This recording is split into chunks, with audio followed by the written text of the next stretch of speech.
والسلام علی رسول اللہ اما بعد نبی کریم صلی اللہ علیہ وآلہ وسلم نے ارشاد فرمایا کہ میرا جی کئی مرتبہ یہ چاہا کہ اللہ تعالیٰ سے دعا کروں میں تمہیں تھوڑا سا قبر کا عذاب دکھا دوں، لیکن اس وجہ سے نہیں دعا کی کہ تم اپنے مردوں کو دفن کرنا ہی چھوڑ دو گے۔ اگر تم نے قبر کا عذاب کو دیکھ لیا، اپنی میتوں کی تدفین نہیں کرو گے، بھول جاؤ گے تم سے۔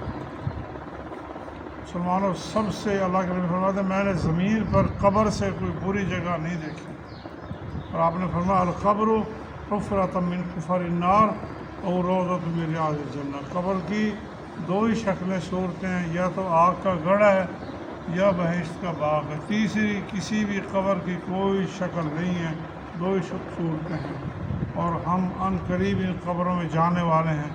کسی وقت بھی ہمارا پاؤں جو ہے اگلا زمین پہ چل رہا ہے، یہ قبر کے اندر چلا جائے گا، پھر ہم افسوس کریں گے اے کاش ہم نے یہ کیا ہوتا، وہ کیا ہوتا۔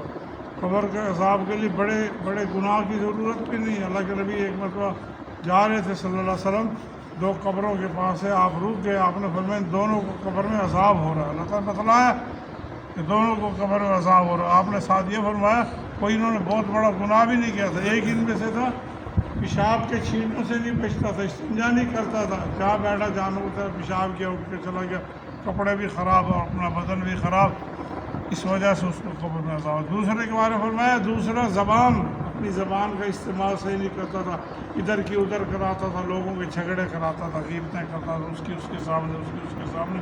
ان دونوں کو قبر میں ان گناہوں کی وجہ سے عذاب دیا جا رہا ہے۔ ہم دیکھنے چاہتے تو وہ پیشاب سے بچ سکتا تھا، وہ بھی چاہتا تو زبان میں بھی کنٹرول کر سکتا تھا۔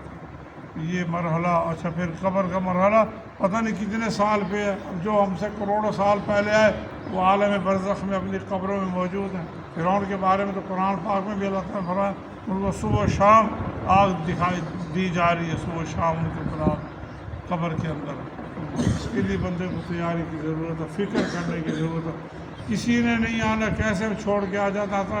حدیث میں آتا آپ نے فرمایا صلی اللہ علیہ وسلم جیسے لوگ مڑتے ہیں نا دفن کر کے، اللہ تعالیٰ ان کے جوتوں کی آواز سنواتا ہے مرنے والے کو قبر میں جو جس کو دفن کیا، اور حجت قائم کی جاتی ہے کہ تیرے بھائی بیٹے باپ جو رشتے یہ سب تجھے چھوڑ کے مٹی میں ویرانے میں جا رہے ہیں واپس، یہ سارے کے سارے حجت قائم کر دیتا بندہ۔ اتنی تنگ جگہ، اتنی خطرناک جگہ، اس کے لیے فکر کرنے کی ضرورت ہے۔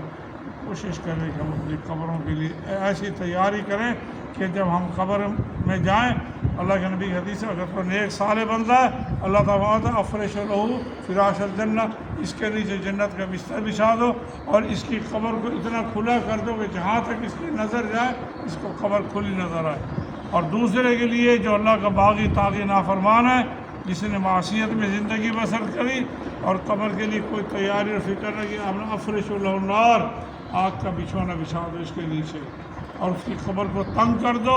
آپ نے انگلیوں میں ڈال کر دکھا کے بتایا کہ یہ پسلیاں ایک دوسرے میں یوں چلی جائیں گی، قبر اتنا تنگ کر دے گی اس کو۔